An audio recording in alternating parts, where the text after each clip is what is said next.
Justiça em Foco, a edição semanal em vídeo, está começando agora. A revista eletrônica com publicação diária pode ser acompanhada pelo site justiçaemfoco.com.br. Nossa entrevista é sobre as mudanças no Código de Trânsito Brasileiro.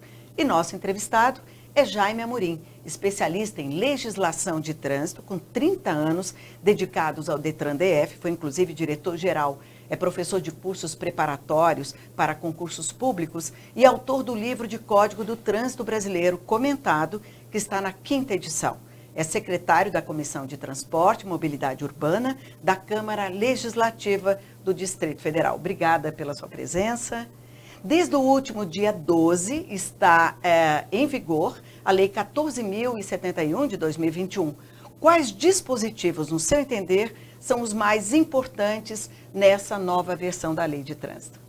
Cláudia, eu que agradeço poder participar com vocês, do programa Justiça em Foco e podemos conversar um pouco a respeito dessas mudanças do Código de Trânsito Brasileiro que foram implantadas aí com a Lei 14.071 de 2020. A Lei 14.071 de 2020, ela trouxe algumas mudanças, principalmente para o condutor. Nós podemos até destacar algumas mudanças que envolvem o condutor profissional. Mas antes de mais nada, eu queria dizer que as mudanças que vieram com a Lei 14.071 de 2020, vão trazer maior segurança ao usuário da via pública, garantindo assim a todos nós o direito ao trânsito seguro. Tais como, por exemplo, a mudança que envolve a questão do prazo de renovação da carteira de motorista, que agora passou a ser 10 anos para quem tem até 50 anos de idade. E o prazo também foi alterado também, de 5 anos para quem tem mais de 50 anos de idade, até 69.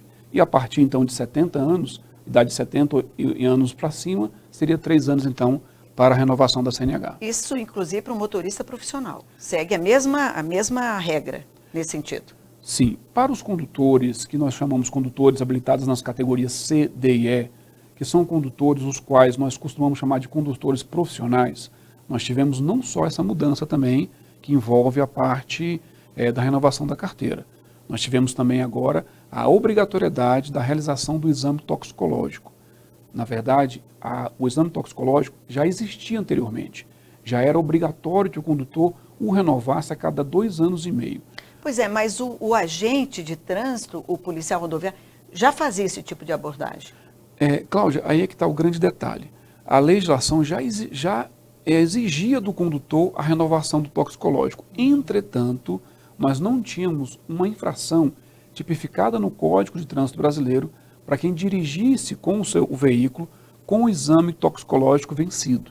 Ou seja, alguns condutores só renovavam esse exame toxicológico quando da renovação da CNH, que anteriormente era a cada 5 anos até 65 anos de idade e de 3 em 3 anos após 65 anos de idade. Agora a mudança é 2 anos e 6 meses. Esse é o item que é importante para o motorista profissional estar atento. Exatamente. Quem é condutor, então, que dirige veículos da categoria C, D e E, deve ficar atento não somente ao prazo de 2 anos e meio, mas se for flagrado dirigindo um veículo, estando com o seu exame toxicológico vencido, ele estará cometendo uma infração prevista no artigo 165B. Esse artigo 165B estabelece uma multa gravíssima, e essa multa é gravada em 5 vezes, o que gera então um valor de uma multa de quase R$ 1.500, além do que prevê a suspensão do direito de dirigir. O que significa isso? Esse condutor estaria impedido de conduzir, obviamente não poderia então trabalhar. Só que tem um detalhe ainda, esse artigo 165B diz que para que o condutor possa voltar a dirigir, ele vai ter que realizar o exame toxicológico e constar no exame que ele está negativo, ou seja, que na janela dos 90 dias, dos últimos 90 dias, não se constatou nenhum tipo de substância que venha causar dependência química nesse condutor. E qual que é o objetivo desse exame toxicológico? O agente da autoridade de trânsito, quando faz uma abordagem de um condutor na via pública, ele tem exatamente como objetivo o quê? Garantir o direito ao trânsito seguro. Então, quando nós realizamos o exame toxicológico nos motoristas das categorias C, D e E, que boa parte deles são motoristas profissionais, que trabalham conduzindo o veículo, nós estamos assim, então, garantindo a todos nós, usuários da via, que o trânsito estará mais seguro, que pessoas que dirigem veículos de maior porte estarão conduzindo com segurança, sem fazer uso de medicamentos ou de qualquer tipo de de substância que venha causar alguma dependência e que isso não venha a ser resultante num acidente de trânsito. Então esse é o objetivo exatamente do legislador, que a fiscalização de trânsito seja realizada e garanta assim ao usuário da via pública uma maior segurança e fluidez no trânsito. O senhor, quando fala em segurança, vem também essa questão do tempo. Como é que o motorista, ele próprio, pode se observar para que ele possa contribuir para essa segurança? Eu digo, por exemplo, no item cansaço. Os condutores que são condutores profissionais, que dirigem veículos de transporte rodoviário ou ônibus de transporte coletivo, eles têm um tempo máximo de condução. Então, a cada 6 horas, eles têm que descansar durante 30 minutos. Então, nós sabemos que existe essa regulamentação pela legislação e que, com certeza, não só essa questão do próprio exame toxicológico, como desse cumprimento do tempo dele de descanso, faz com que ele possa dirigir com maior segurança no trânsito. Nós faremos um pequeno intervalo e vamos tratar no próximo bloco ainda sobre os testes toxicológicos para motoristas profissionais. Até já.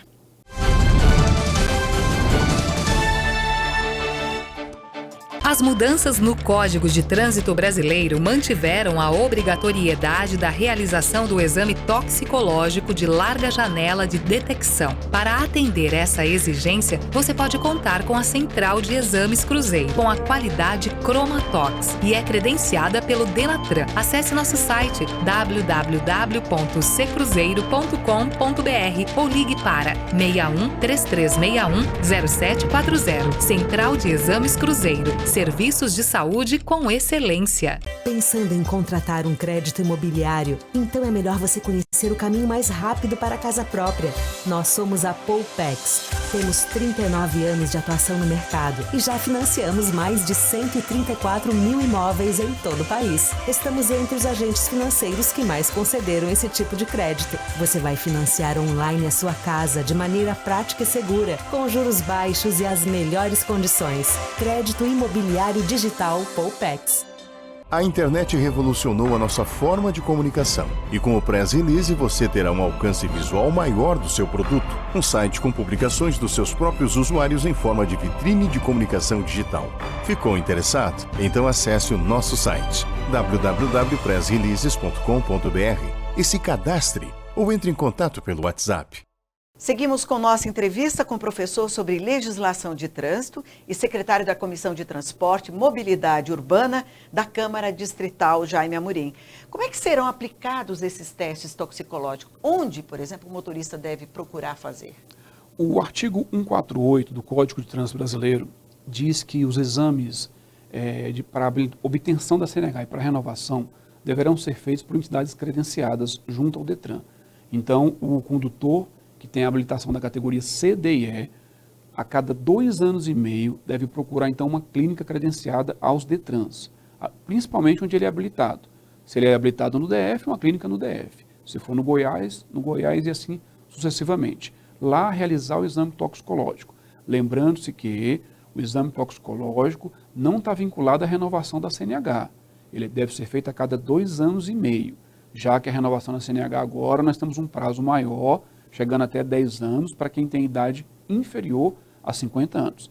É bom também destacar que para aqueles condutores que têm na observação na carteira, que exercem atividade remunerada, deverão também, no momento da renovação, também participar do exame de avaliação psicológica, ou seja, são 3 exames. O toxicológico, categoria C, D e E, a cada 2 anos e meio, o exame de aptidão física e mental, de acordo com a validade da sua carteira, e para quem exerce atividade remunerada, também a avaliação psicológica, que é feita no momento da renovação da CNH. Tá, o descumprimento sempre leva a sanção, a punição. Por exemplo, um motorista que transite, que trafegue, transporte uma carga de produtos perecíveis. O que poderia acontecer nessa abordagem? O que nós temos? Nós temos 2 artigos que tipificam a conduta da carteira vencida. Primeiro, nós temos então o artigo 162, inciso 5º, que tipifica uma infração gravíssima para quem dirige com a CNH vencida há mais de 30 dias. Isso é uma situação. E agora nós temos o artigo 165B, que foi aí instituído pela Lei 14.071 de 2020, que tipifica a conduta também de dirigir com o exame toxicológico vencido para as categorias C, D e E, Nesse caso, suspensão do direito de dirigir e multa gravada em 5 vezes. Agora, a gente fala em exame toxicológico para motorista profissional, mas não se fala para motorista, por exemplo, da categoria B, por exemplo, a minha categoria. Por quê? Até então, o legislador não ampliou a obrigatoriedade do exame toxicológico para os demais condutores, mas provavelmente isso deve ser algo que deve ocorrer logo, logo, porque nós sabemos que quando o condutor está em condições de dirigir, dirigindo com segurança, isso reduz o número de acidentes e, como nós já destacamos anteriormente, isso garante o direito aí ao trânsito seguro e o direito à vida de todo usuário. Quando o senhor fala em motorista profissional, taxista é considerado o profissional nesse caso? Ou o motorista ele é diferenciado? No caso dos condutores que dirigem táxis, eles têm atividade remunerada. Então, a princípio, eles vão renovar a avaliação psicológica. Mas, se ele for um condutor de táxi e ele é habilitado na categoria C, D ou E, ele também tem que fazer o toxicológico a cada 2 anos e meio. Na verdade, não só o condutor profissional, qualquer pessoa habilitada na categoria C, D e E, a cada 2 anos e meio, tem que renovar o seu exame toxicológico. Em período escolar, a gente vê muito van escolar. Como é o tratamento para esse motorista? Para os condutores de transporte escolar, a lei vai exigir, além disso, um curso especializado, bem como também vai exigir que eles apresentem a cada 5 anos uma certidão criminal, prevista lá no artigo 329. Fora isso, as mesmas exigências. Como para conduzir escolar tem que ter a categoria D, então para esse tipo de condutor também a cada 2 anos e meio será obrigatório a renovação do seu exame toxicológico. Professor, até mesmo hoje a nossa CNH eu posso trazer no meu celular. Então, e documentos em geral a gente hoje pode ter digitalizado. Nessa abordagem, por exemplo, vamos supor que eu esteja sem meu celular e como é que o agente vai saber que realmente a minha documentação tem dia? Muito boa pergunta, Cláudio, porque agora, com a Lei 14071 de 2020, está dispensado o porte tanto do documento do veículo quanto da habilitação, desde que, no momento da abordagem, o agente da autoridade de trânsito possa constatar que aquele veículo está licenciado ou que a pessoa é devidamente habilitada. Nesse caso, se porventura ele tem a categoria C, D ou E, nós também vamos poder verificar via sistema se o exame toxicológico está ou não vencido e aplicar então as penalidades cabíveis para essa situação. Pois é, mas o senhor falou assim, acessar esses dados no trânsito, na estrada, sem internet, acessar como? Se não for possível o acesso a essa informação, é dever do condutor portar tanto o documento do veículo quanto o documento de habilitação. Não portar o documento do veículo ou de habilitação é uma infração administrativa tipificada no artigo 232. Nesse caso, a legislação prevê uma multa de natureza leve e o veículo fica retido até a apresentação do documento. Em relação ao antigo código, que sempre se questionou, era que as multas eram muito brandas. Eu não falo com relação ao motorista profissional, estou falando em relação ao motorista brasileiro. Qual a sua avaliação? Olha, nós temos hoje um código de trânsito muito avançado. Nós temos então a legislação de trânsito classificada, dividida em 20 capítulos. Nós temos as infrações de trânsito, temos as penalidades de multa, suspensão, cassação do documento de habilitação, bem como também temos no próprio código a tipificação de crimes de trânsito. Então o que nós precisamos hoje, na verdade, é que um condutor esteja mais consciente dos seus deveres, e que ele possa cumprir com tudo aquilo que a lei estabelece. Somente assim a gente vai conseguir reduzir o número de acidentes com vítima e ter um trânsito mais seguro. E os órgãos de trânsito, lógico, evidente, fazendo o seu papel fiscalizando. Principalmente fim de semana, acidente de trânsito em áreas urbanas, com motoristas embriagados, com alta velocidade, uso inclusive de drogas e tal. Quer dizer, o que se observa é uma condução muito branda em relação àquele infrator, porque a vida não volta, Isso muda? De que forma se poderia mudar? Hoje nós temos já a legislação tipificando uma infração de natureza gravíssima, a multa é agravada em 10 vezes. Temos o crime de trânsito de dirigir, inclusive, sob a influência de álcool. E nós tivemos uma outra mudança na legislação.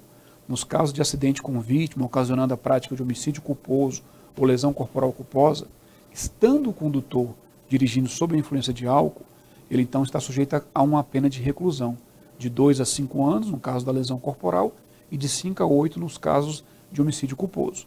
Então, essa rigidez da legislação exatamente é para evitar que esse tipo de acidente venha a ocorrer. Bom, a lei plenamente em vigor. Plenamente em vigor. Quer dizer, todos precisam estar atentos já nesse momento por conta dessas situações que se apresentam, né? Sim, inclusive a lei, na verdade, entrou em vigor, mas ela tinha sido aprovada já há 6 meses. Então, nós tivemos um prazo de 6 meses para se adequar, e agora, então, a Lei 14.071, que alterou alguns artigos do Código de Trânsito, já está em vigor e está a ser cumprido. Muito obrigada pela sua entrevista, professor. Nós que agradecemos poder participar com você. E o Justiça em Foco fica por aqui. Assista todos os nossos conteúdos no nosso canal do YouTube e a revista eletrônica diária no site justiçaemfoco.com.br. Até mais.